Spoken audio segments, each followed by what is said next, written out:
We still do 7 NUFC Matters show a week for free. But if you want to help support NUFC Matters, then there are a few ways of doing it. Hit the like button on each live broadcast and video. This helps the channel grow. Hit the subscribe button and select the all notifications bell so you don't miss a single show.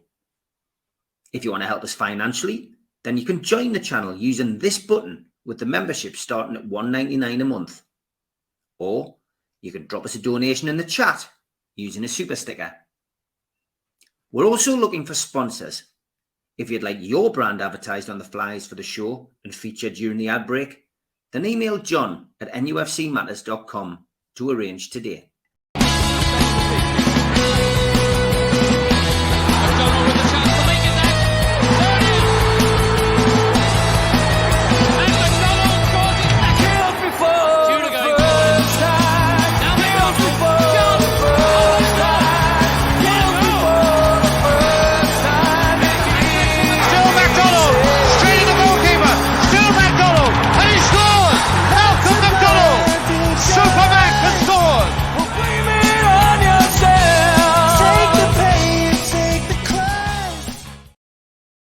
Good evening, welcome along to NUFC Matters. Supermac and Gibbo join me again on a Thursday. Good evening, chaps. How are you doing, mate? Good to see you. Good to see you too, Malcolm. Slight delay on Malcolm's computer. Hi, John. Hi, lad. Good to see you. Let's first of all have a quick chat about the players that have been released this week, lads.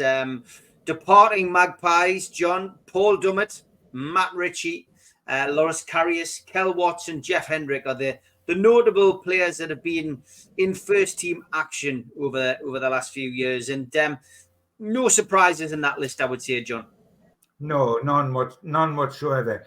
There was an outside chance, or there was a significant chance, that if we had gone into Europe, that Ritchie and Dummett would have been given an extra year to cover the extra games that we would be playing. But now we're playing sort of one game a week in 2 domestic cups and the Premier League only. And the 2 boys knew that if that happened, they would be given frees, and consequently they have got frees. And in a way, the ill-fated trip to Aussie, and I say ill-fated talking about the 8-0, the second game, not the first one. There was a couple, as you know, Steve, there was a couple of the kids who are being released, who are academy players, were having their last hurrah as well. It was almost like a going away party, literally, wasn't it? I mean, they took Dummett and Ritchie, who never kicked the ball in Oz, but they took them because they knew it was the farewell, the goodbye. And it was Diallo and one of the other kids. They were getting frees as well. They played in that 8-0 and they were freed at the end of it. So it was a going away party out there. And it was interesting because I noticed that when Eddie was challenged as to, why on earth was Dummett and Ritchie out there and never even kicked the ball in either of the 2 games, wasn't even a sub.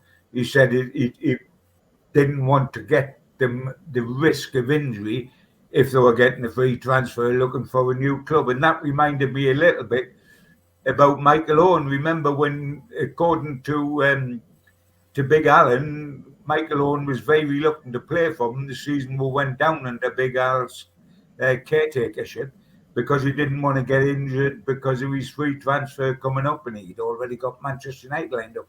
I hasten to add that wasn't the case with Ritchie and with Dummett, because that decision was made on their behalf by Eddie. But it was a peculiar situation. And as I say, there was about 4 players made that long trip, and it was really for a goodbye party, because they were never to be seen again. Karius didn't go, as you know, but we knew he was going because his partner was very anxious for him to get a club closer to Italy. So no surprises, apart from the fact that Jeff Hendrick at last is leaving permanently. That's a bit of a surprise after about 654 years of on loans to get him out one way or another. Slight exaggeration, John, but I I know, it's only 643. I know. I count myself very lucky that I was there, Wolves away, in the rain, watching Steve Bruce manage the team. Mike Ashley was still the owner for the very last day, and I saw Jeff Hendricks score, lads. I mean, that's like a collector's item. No wonder you've got no hair, mate. if you look back at that, it was one of the highlights of your career. I remember trying to cut my throat at the final whistle, but I missed. Hey, yeah, I mean, Malcolm, it's, you know, the retained list is always something we look at with interest. I mean, some big names on there. I mean, over 428 appearances for Dummett and Ritchie combined. And I think just pay tribute, I guess, to Matt Ritchie, because Matt Ritchie, he came in at a time when Newcastle really were, you know, in the doldrums, in the middle of the whole Ashley career, the Ashley reign. And, you know, he scored some vital goals for us. I mean, Dummett played his part in Rafa Benitez's promotion squad as well, you know, that promotion year. So, you know, the two of them have clocked up over 200 games each. I think Dummett got 4 goals, Ritchie got 25. You know, the go with our best wishes, Mal, is what I'm saying. Yeah. Oh, but these two guys in particular, without a shadow of doubt, both have been really good professionals, absolutely brilliant. And with Dummett, in all honesty, it doesn't seem that long ago that he was out on loan, and that they were helping bringing him on by farming him out into Scottish League clubs and stuff like that. And here he is leaving us now. Time has flown. But I've always said that Dummett, he reminded me a lot of Frank Clark, who is the best defender that I have ever played with. He was an absolutely superb defender. He didn't actually like crossing the halfway line, did Frank? But and if you look, nor did Dummett. But what they were capable of doing in defence was absolutely super. I think, though, that in the latter stages of Dummett's time at Newcastle, they've messed him about a bit. They wanted him to play at centre half. He's not a centre half by any stretch of the imagination. But I suppose that there was a bit of an emergency situation, and he's stepped up, and good for him. I wish him well. I'm sure he's going to move on and find a club. I think if he were to play in the Championship, that would suit him admirably.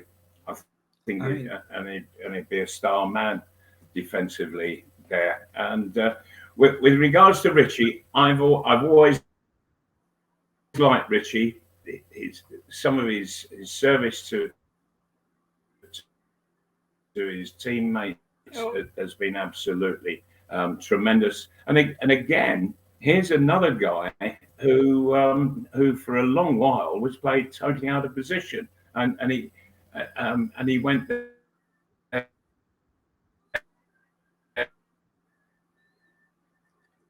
We're losing him. And he went there willingly, and we've lost him completely. Yeah, we've lost him again. He's not having the greatest of days with his internet, Malcolm. Unfortunately, we knew he was on the road last week, but he looks like he's back at home this week, and it's not great. But anyway, we'll get him back. We've got the gist of what he was saying there. It's interesting what he was saying about Ritchie. It's interesting what he was saying. Yeah, could I just add my little accolade to both Dummett and Ritchie? I had a bit of fun early on, you know, but they have been superb people at Newcastle United. Dummett, terrific, consistent, local lad, wanted to make it and did so. could have had a longer career with Wales through parents, grandparents, etc. If he'd wished, cut it short. Ritchie was terrific at a time when we weren't terrific. And you were talking 25 goals, etc., Steve. Let us remember, he scored a vital one this season, mate. Was it Bournemouth where he scored the equaliser up at St James's in the 92nd minute after going on as a sub? He scored, that was his parting goal for us. And it brought us a point when we were going to get beaten. So well done him.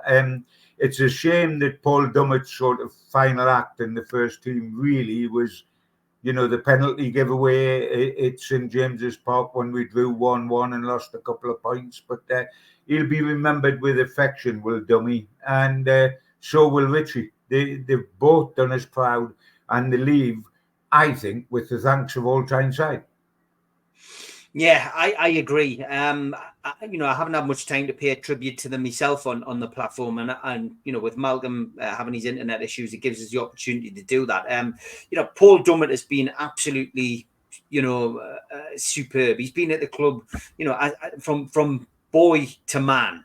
And, some may say that may be a wasted career. Some may say that he would have had the opportunity to go and play elsewhere and ply his trade elsewhere. But a bit like Steve Harper, he opted to stay at Newcastle. And boy, did we need him at times. He came in and never let us down. And even looking at this season, when we played Manchester United in the Carabao Cup, and we were literally at the barest of bones at that stage of the season, Dummett came in and did a wonderful job in a 3-0 win at Old Trafford. And, that's his legacy, really. He came in, he could play more than one position. I think a lot of us always used to have that kind of adage that he's a good centre-half, but he never gets played there. We never really got an opportunity to see him play there a great deal. He was always played at left-back primarily, or on the odd occasion, chucked in at right-back. Had one or two displays at centre-half, but never let us down. And that's the biggest compliment you can pay him. And he will be, I guess, emotive about this whole thing. I've seen his social media posts. It's very emotional. Some great photographs there from when he was a kid up until when he made his debut and beyond. But yeah, fantastic. I've made no mistake here. I've never hid it. I've been a big Matt Ritchie fan.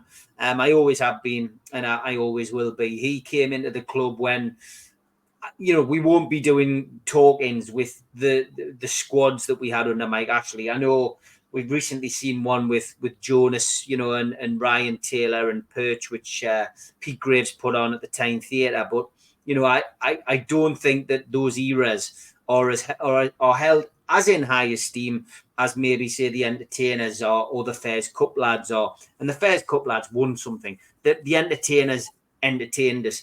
I think almost like the Ashley era is something that we all really do just want to forget. And that's no offense to the players. Some of them came in, gave their all, but it almost feels akin to celebrating failure. And some may say, well, the Entertainers was failure. But it was bloody good failure. I was going to say I would never dream of associating that word failure with Entertainers. Yes, what people mean is they didn't win a trophy. But if two successive Premier League runners-up is failure, please may we be failures next season. Exactly. Because I'd settle for being Premier League runners-up failures next season, wouldn't you? Me too, mate. Yeah, me too. And it's it was a wonderful era. But yeah, Matt Ritchie, great servant of the club, scored some vital goals in the Championship and in the Premiership. And it's sad. Loris Karius, I guess, the legacy he leaves behind, John, is that he probably played in one of the most controversial fixtures. He came in for Nick Pope got sent off, and he ended up having to play in goal in the Carabao Cup final to make his debut. I mean, he will be a sort of quiz question in years to come. Who joined the club, a former Liverpool player, and made his debut in a cup final and then disappeared off the face of the earth? I think he played one more senior game, I think, after the Carabao Cup. I mean, in fairness to him, well done. He joined us. He plugged the hole. He was off needed in the League Cup final, because if they'd gone any further, down the pecking order, me or you would have had a playing goal. Because they were running out of everybody, weren't they? They run out of Pope, and then immediately run out of Dubravka, because he played in the League Cup for Manchester United. Never played for them in the league, but he played for them in the League Cup, and that ruled him out. So we were down to Karius, and that was fine. He did a job. We knew he was going. We wondered what was going to happen with people like Dummett and Ritchie, because if they're good in the dressing room and they're good on the training ground, Eddie wants to stay loyal to them, and those two were both those things. So always wondered whether it was going to be the end of the line, the sell-by date on the can, or whether he would get another year. And that's the way it's turned out. They would have got another year had we been in Europe, as we're not in Europe, so we're playing many, many fewer games than they go with our best wishes. Absolutely. Certainly do. Jeff Hendrick, we joked on about him before. I mean, look, he came in in that era, came in at that time when, Newcastle were at the lowest ebb there had been for some time. And he was never a Newcastle player, was he? And injuries and stuff like that. It just didn't get, from our perspective, he just didn't get into the groove. I think it's probably the best way to describe it. I mean, I think that's true, but I think, without being harsh, but just being truthful, he wasn't of the quality you expect of a Newcastle United player. He was of the quality of that team at that time, because the team at that time was very limited by a financial budget and by a total lack of ambition. It was palliating the club. So he came in at that time, and we went through a phase of people like him, didn't we? And they've slowly got weeded out, whether it's been Kieran Clark or Isaac Hayden or Jeff Hendrick. It's been a slow transition, because they were given long-term contracts, which was absolutely incredible, at good money. So if we tried to get rid, nobody could match the wages and nobody could match the length of contract. So they stayed at Newcastle for considerable length of time, when in fact they weren't with us. They were with various clubs on loan. And the same's happened with Jeff, but now he's completely off the payroll. And we're slowly getting round to a new format where players that were prominent in the Ashley years are getting weeded out, and it's becoming much more an Eddie Howe and new owners squad. Another departure from the club this week, John, has been Castore. Finally, that strip has departed the official club shop. The new temporary official club shop is now opened opposite the Strawberry, and it's a countdown now to the 7th of June for the launch of the Adidas strip. But it's got a feel, really, John, of being reunited with an old friend, because of course Adidas previously supplied Newcastle United with their strips between 1995 and 2010. Yes, very much so. It's a positive step forward by going backwards, going back to be reunited, as you say, with an old friend. But it's a huge step forward from what we've had. And it's happening all the time within the club, and we're delighted for that, because we need to make progress off the field as much as we need to make progress on the field. It's easy to gauge progress on the field because you just look at results, or the skeleton of progress. You look at results, but we need to make it off the field, with directors of football, with kit, with sponsorship. We've got to keep improving that side of it, because believe you me, if we were limited on the field during the Ashley years, off the field, we were limited horrendously, because we just didn't exploit the name Newcastle United and everything it meant to the ultimate degree, because we were quite happy to jog along, if you like. Those days, thankfully, are behind us, and we're getting back to be midstream. It doesn't happen overnight, but it's all going in the right direction, and for that, I'm most grateful. Yes, looking forward to seeing what the new strip looks like. A few teasers have already been put out there online, and some big names involved in the advertising campaign. So just watch out for that over the course of the next week or so on the socials. Premier League is now confirmed next season. We've got our full quarter of teams promoted, John. Leicester City and Ipswich we knew about. The playoff final that took place at the weekend saw Southampton confirmed as the third championship team coming up. They beat Leeds 1-0. I guess it was no surprise. Leeds have never won a playoff game at Wembley. So, they face another season in the championship. And it was ex-Magpie striker Adam Armstrong who scored the goal, which made the difference. He scored it midway through the first half and then kept a clean sheet against the Yorkshiremen for the remainder of the game to win 1-0. Ryan Fraser started the game, of course, Newcastle player who is on loan. And he was booked and then taken off in the 70th minute, but he was celebrating at the end of the game. The Southampton Daily Echo are reporting that Southampton still intend to conclude a permanent deal for Fraser. He is under contract at St James's Park until 2025. 30 years of age, Scottish international, 44 appearances he's made this season for Southampton, and he scored 8 goals. So he's had a good season, Ryan Fraser, as have Southampton. And it's as you were in the Premier League. The 3 teams that went up have come back down, and the 3 teams that went down have are going back up as well, with the exception of Leeds, I suppose. Yeah, 2 teams going back up. No, Ipswich I knew. Ipswich I knew, yeah. Yeah, I mean, what I'm pleased about was Luton last season and Ipswich this season to come up, because otherwise it's like the fiddler's elbow, isn't it? It's up and down, up and down. You go down, you come back the next season, then you go down again, then you come back again. So we've had more than enough of that. I'm pleased for Adam Armstrong. 2 things to say on the Newcastle United lads who were in that Southampton setup. One is I was delighted to see Adam Armstrong get the goal that brought them up and complete another terrific season, 24, 25 goals, whatever it is. He scores goals for fun at championship level. He's now got to prove, and I hope that he does, he's got to prove he's not Ned Kelly, Remember Ned Kelly that was played with us in the side that come up where after John Hall took over?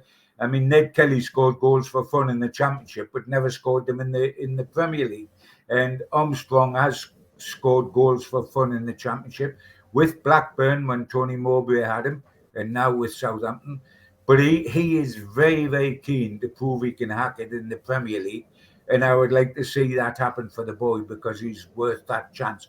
With us, he ended up making about 50 appearances and about 40 of them were subs.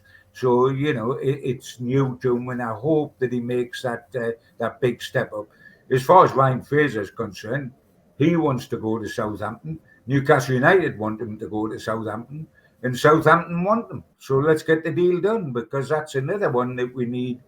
In Ryan's case, I would suggest we want to see him go through the door. In the case of Ritchie and Dummett, to go through with our best wishes. In Ryan's case, it's ta-ta. Yeah, and it's ta-ta to Malcolm again. Poor Malcolm is having an absolute nightmare. He really is. I'm talking about fiddler's elbow in and out, and then I suddenly see Malcolm come in, and before I finish my sentence, he's gone out again. Never mind.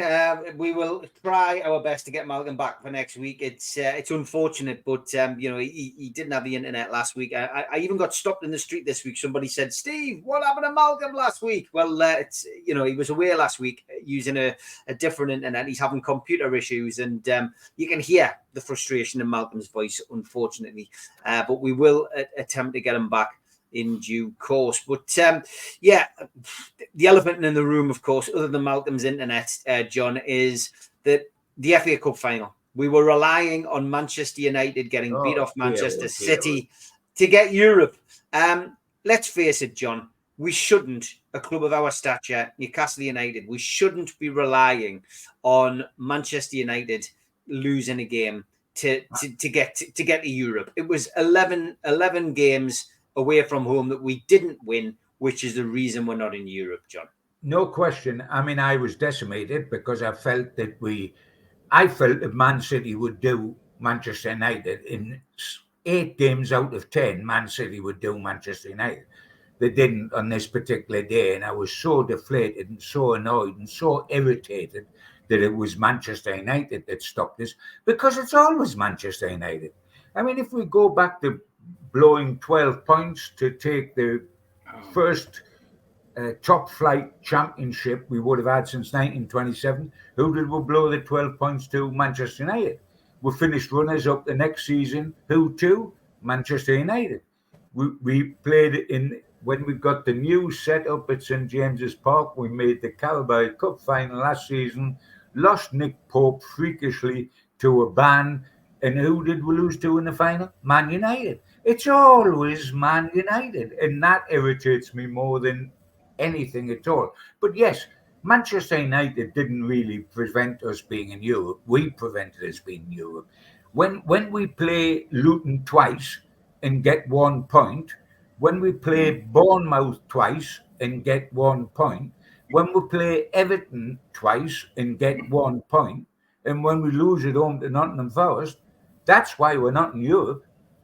Not because of the FA Cup final. We're not in Europe because we couldn't beat Luton over 2 games, Everton over 2 games, and Nottingham Forest at St James's Park. Yeah, Malcolm, we're just talking about the fact that we didn't qualify for Europe. It's disappointing, but we accept it. And, Newcastle will probably benefit, as other teams have this season, without that European football this season, certainly within the domestic cups and with the Premier League. Yeah, well, when you look at what the attack did this season, it's been absolutely brilliant. 4th highest goal scorers in the Premiership. But what's happened at the back, away from home, and our goal scoring record away from home is tremendous. But we've been letting goals in, and there is no way that you'll get into Europe with a wave form like that. And and what's the point of getting into Europe if you're going to get hammered whenever you travel to an away club? So I think that things have severely got to change at the back. I know that we've had injuries. I know that, but we should have a regimen where if we have an injury, a replacement comes in who does exactly the same job. All right, they might not be as quick, they might not be as clever, but they do the same job. We've had players come into the side who really do not understand what's actually going on the field, the kind of football that Newcastle have been playing for most of the season. For example, Kraft came in and he was completely lost. I know he's a Swedish international, but he's one of the worst internationals I've seen. And I'm not wanting to do the fella down, but he is not good enough. And if you've got players in your club who aren't good enough for a particular level, and I'm talking into Europe,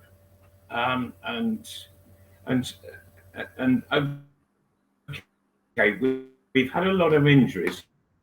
There is one thing that I must add to that, to the injury factor, and that is I will get somebody in to study carefully exactly what's going on within Newcastle United Football Club.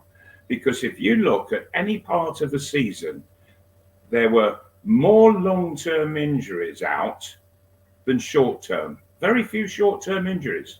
Very few players have gone out for a couple of games and they get treatment and they're back. That hasn't happened. Players have been out for 3 and 4 and 5 months. And it's not just 1 or 2 players, it's been half a dozen.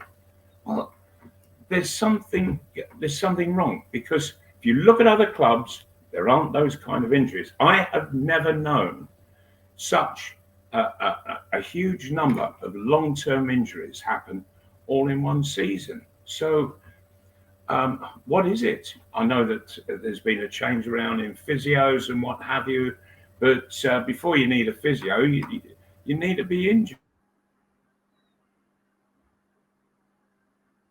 Oh, we've lost him again. He's gone again. Unless you're a lip reader, you're struggling there. We are halfway through the show. It is time for the ad break. Hopefully Malcolm can join us again, but we're getting the gist of what Malcolm wants. A bit better than last week anyway, but here's the ads. A big thanks to all our sponsors, Skips and Bins, telephone 0800 25 45 25 3, email inquiries at skipsandbins.com, website skipsandbins.com, easy contract free and pay-as-you-go waste collection. Thanks to Mr. Vicky's Sauces, handmade in Cumbria. Their website, mrvickies.co.uk, telephone 01768 210 102, or email info@mrvickies.co.uk. Thanks to United Group Travel. There are no strangers on our tours, just friends you haven't met yet. Their website, unitedgrouptravel.com, email beverly.ugtl@gmail.com, telephone 01670 632 460, or mobile 0791 666 4174. Thanks to Media Arts for the technical side of things. And you can also find us as a podcast on iTunes, Spotify, or other podcast providers. You can subscribe to the channel by hitting the subscribe button underneath this video. Hit the all notifications bell so you don't miss a show. Hit the thumb up to like the channel and click share to your social media. If you want to join the channel, then click join for as little as $1.99 a month.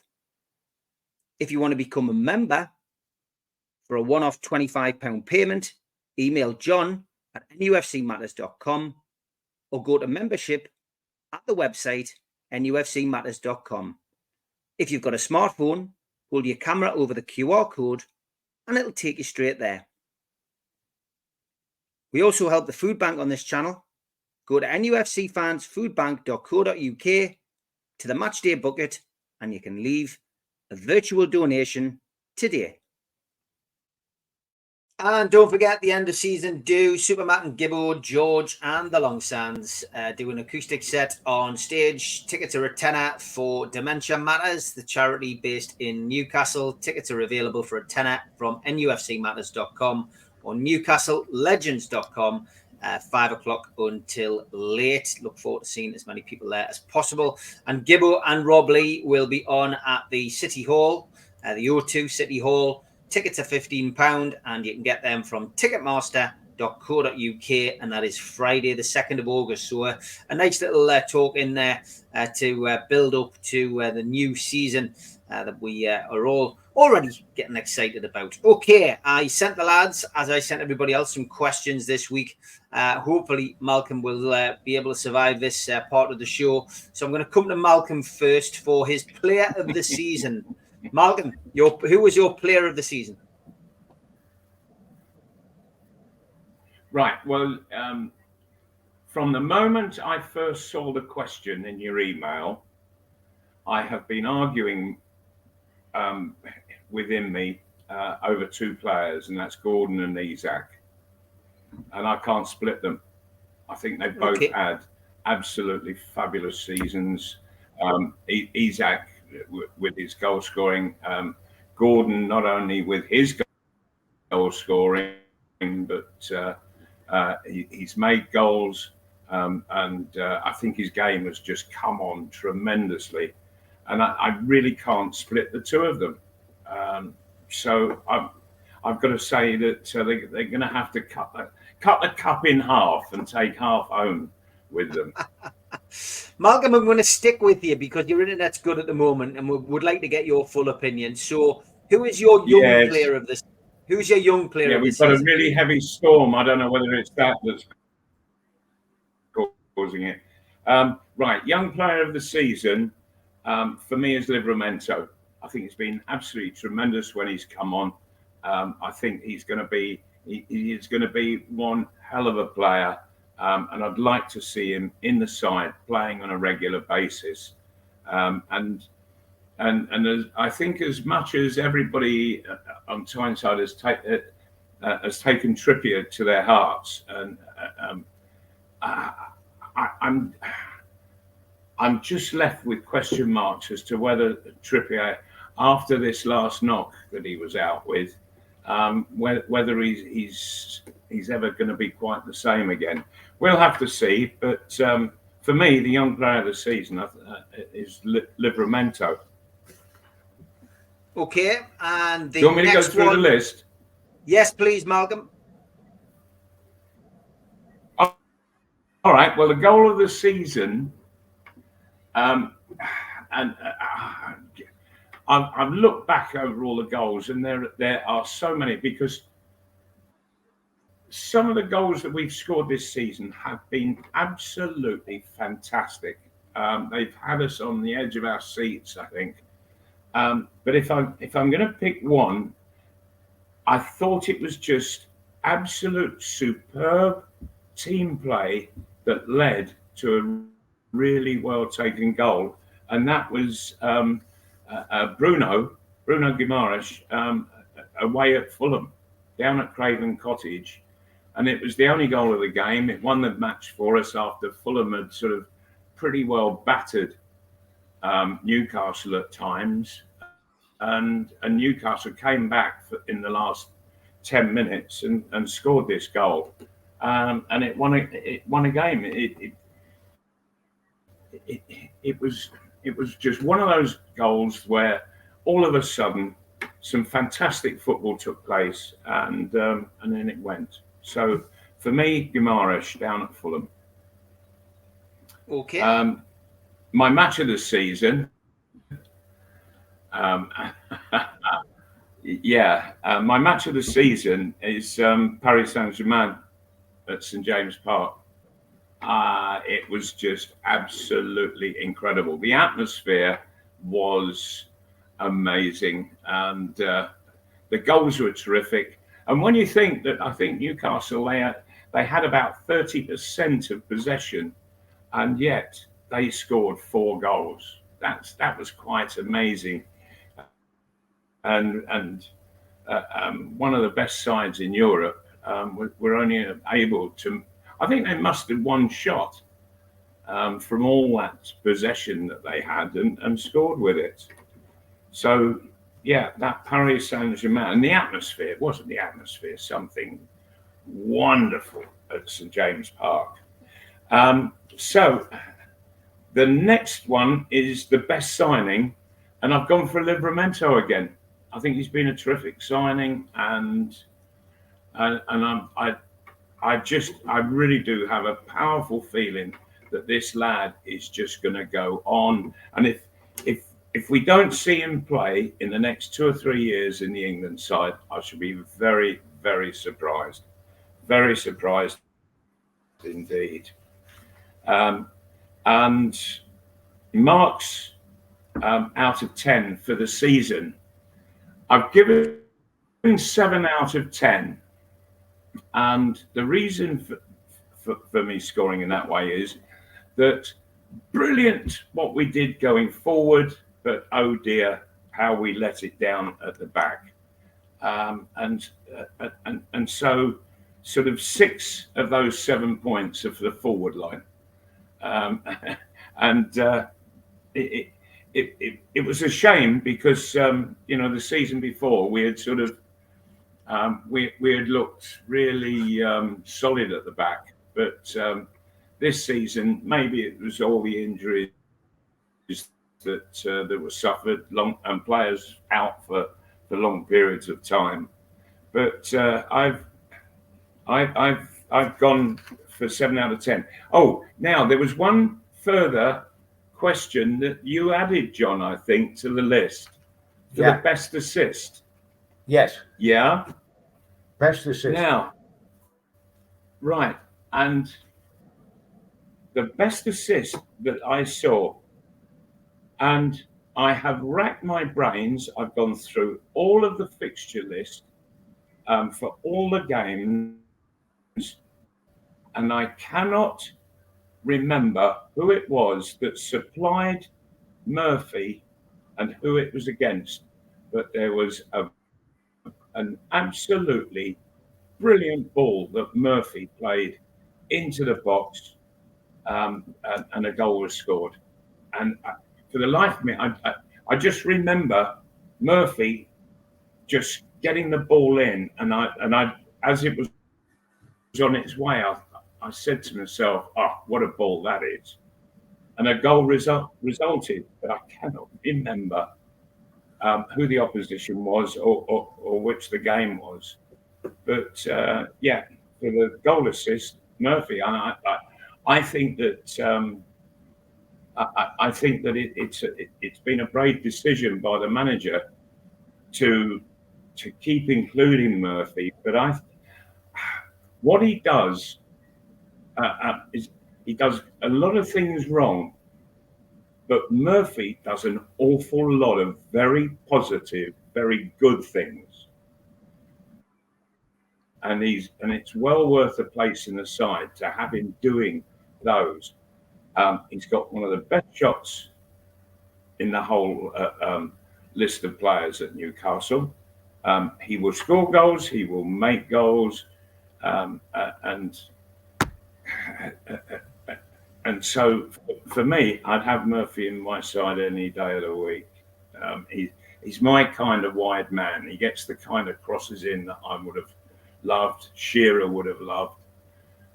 And so the guys playing this coming season, they'll love him as well for what he sends into the box. So there we are. And as I said, 7 out of 10. You know, when you think that it was such a shame where we finished in the table, our goal difference was the 4th best. So that says the forwards were terrific, but the defence let it down.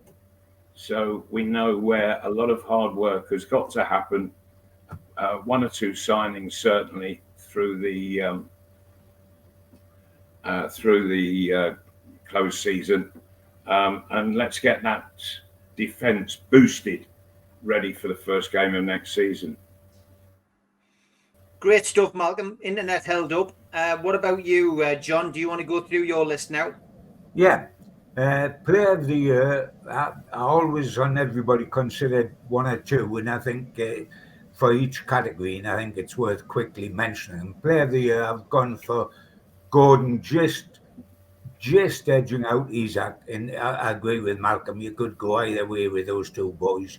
They were head and shoulders Newcastle's top hitters, and the reason why we scored 85 goals in the Premier League in over 100 in all competitions. So I went 1 Gordon, 2 Isaac, 3 Bruno, and 4 Shaw, mainly for his attacking, his assists, and his ability to score goals. For Player of the Year, Young Player of the Year, I looked up what the definition, because it's all very vague, isn't it? Young Player of the Year, who exactly is a young player? And so I looked up the restrictions according to the PFA when there's voting, and it's somebody that's 21 or under on the 1st of July 2023, which is the beginning of the season just ended. That rules Gordon out, but I wouldn't have picked him anyway because I picked him for the overall one. But who it does rule in exactly the same as Malcolm, Livramento for me is the Young Player of the Year, with an honourable mention for Smiley Miley, who did terrific at 17 to play 16 or 17 games for us. He did terrific. Livramento is the guy for me that is the Young Player of the Year. Best game, well, there's not a Geordie, I think, that'll go beyond Paris Saint-Germain. I was sitting next to Malcolm at that game upstairs in the gods. It was absolutely wonderful. The atmosphere was superb. The goals were superb. It was superb to see European royalty taken to bits, just as Barcelona had been with Tino's hat-trick and Gillespie's assist, and Uspes Doza, who were as good as those 2 sides. And people don't realise that now because it was back in 68, 69. And, you know, Paris Saint-Germain beating them was good.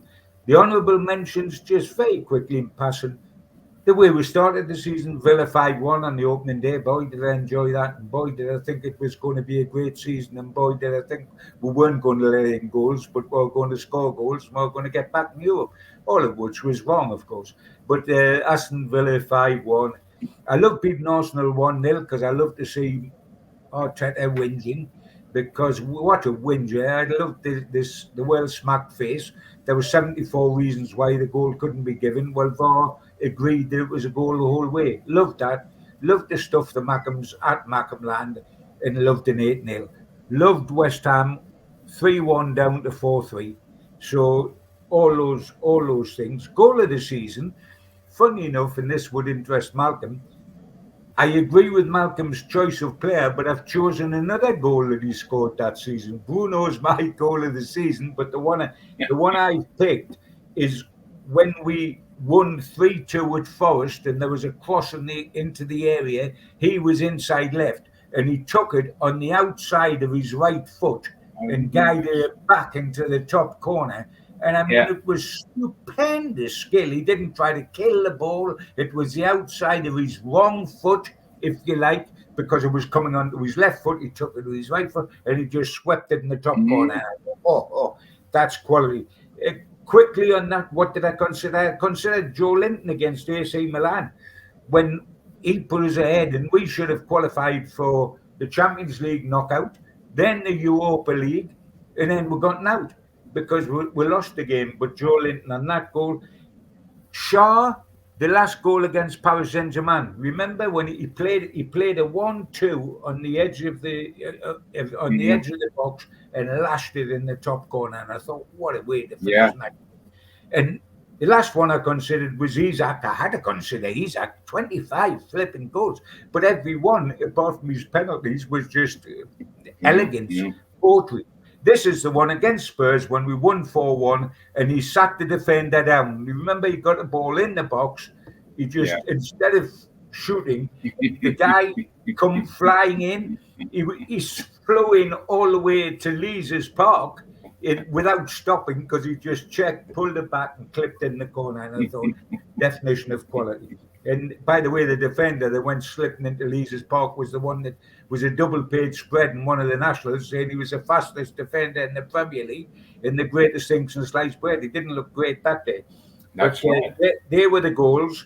The assist, I've given it to Miley. If you remember, there was one where, without looking, no look, he just played the ball quick into the box to Isak against Chelsea when we won 4-1, into Isak, who was completely in the clear, and he struggled it through. To do that out of nothing, I thought, was absolutely sensational. Best signing is Livramento, because we're talking about the best signing for last season, as Malcolm said. There wasn't a lot of competition because we never saw Harvey Barnes until the end. We never saw Tonali once he stopped betting at Gosford Park, and Hall again we only saw in the last few games when he looked terrific. And I'm very hopeful Tonali will do the business this season, and so will Barnes. But they didn't play. Hall just come late. We never saw the boy that went over to Feyenoord and had a great season, so it's Livramento by a million miles. I give it 7 out of 10 because I give it 9 out of 10 the previous season. I mean, we finished 7th. We played in the Champions League. We got to the quarterfinals of both domestic cups. They were the pluses. The minuses were all the horrendous results we got against some very poor sides, and our away record, which was quite awful. So I think 7's a bit generous. It could have been a 6, but I'm willing to go with a 7. And have I left anyone out there? Anything? No, you've done a great job there, John, and I think so have you as well, Malcolm. I think I think it's such a difficult thing to do, at the end of a season to give your views, and usually I would do this on a on the Amigos show, but because I've got a bit of time today, I'll give you my list today, lad. My player of the season was player of the season is Bruno Guimaraes. And like you guys, I had 3. Alexander Isak because of the goals. certainly Anthony Gordon, because of his development and because of the assists and the goals that he scored and the maturity that he showed and the way that he's improved over the course of the season. He'll only get better. And that England tournament that he played prior to the season start and put him in good form. Let's hope that he does the same again this summer. He gets a chance to start for England and he continues a good run, maybe after winning the Euros this summer. That would be fantastic. History could repeat itself. But yeah, Bruno Guimaraes, the reason being... and surely...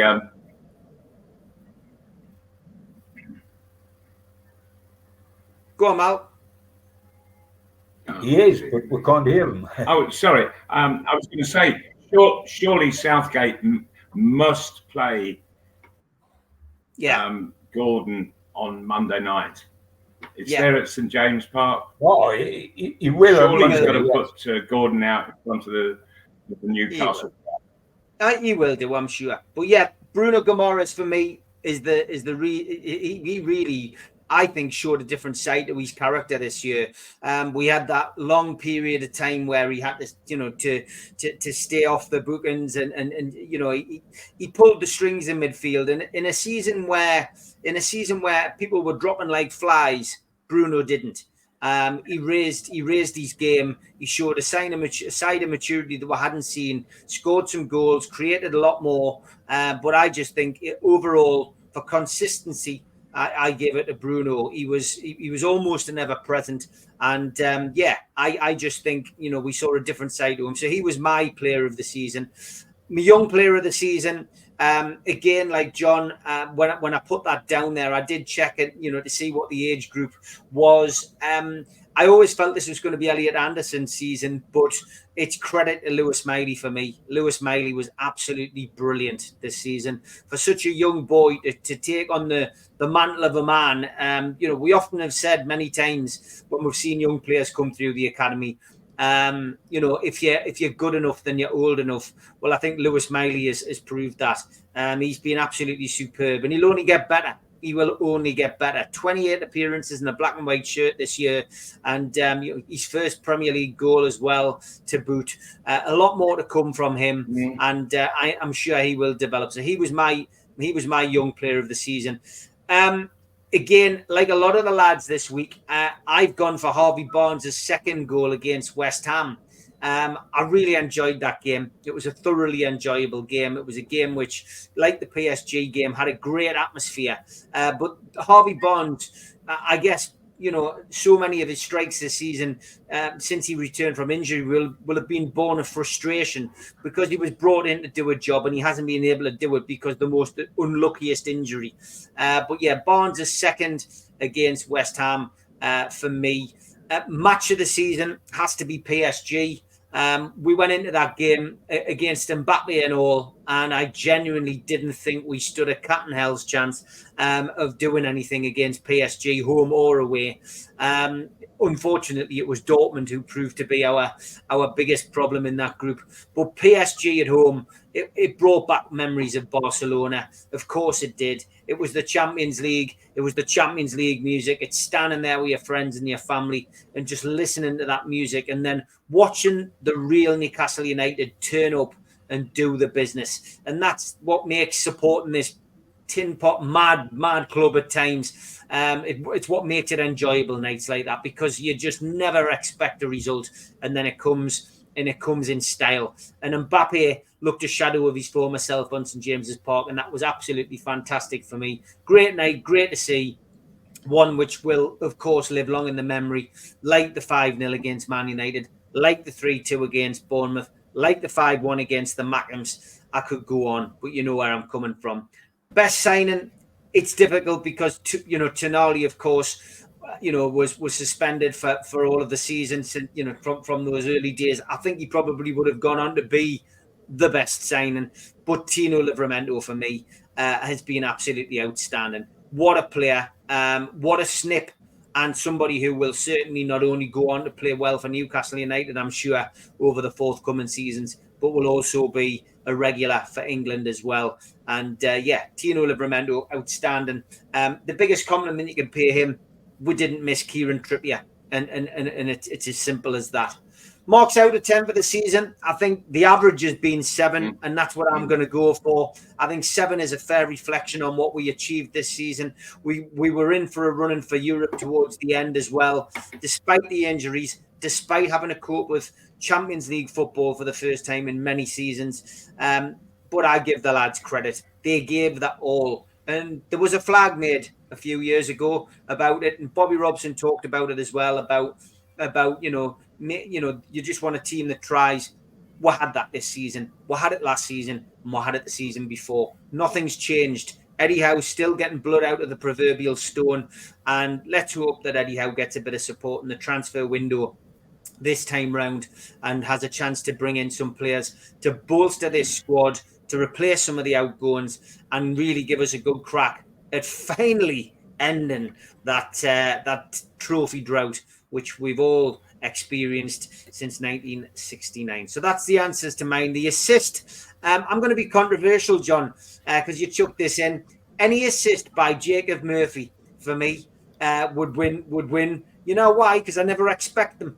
I never expect Murphy to be able to do that and to be the player that he's been. He's been outstanding at times this season, and he plays with a smile on his face, and he doesn't run around like a headless chicken. He does what the gaffer tells him, and anything from Murphy on that right-hand side usually connects and finds the man. I just think he's been superb this season. Again, never let us down when he's been called upon. So I think it rounds off the season well. We managed to go for Europe right up until the last minute. We didn't get it. We didn't deserve it, and it's as simple as that. Roll on next season. But that's the answers to the questions today. So a great show, guys, and another season over. I think we will be back over the summer. We'll have a chat, and obviously you guys will want a couple of days, a couple of weeks off as well, I would imagine. But we'll have a chat by your email, see what you guys fancy doing. Maybe do an alternate show, because I know people do love hearing from you guys, but also like hearing from you when you're on your own. Maybe do an Ask John and an Ask Malcolm session before we finish. And we've of course got this big event coming up where people will get a chance to meet you guys and hear you speak live as we start looking ahead to season 2024-2025. But that's it, lads. Malcolm, thanks for persevering with the weather, and I'll look forward to catching up with you hopefully next week, either one of you or both of you. But for now, take care, lads. All the best. Enjoy the summer. Take care, Malcolm. All right. Thank you, Steve. Thank you for that. All right. Bye-bye, everyone.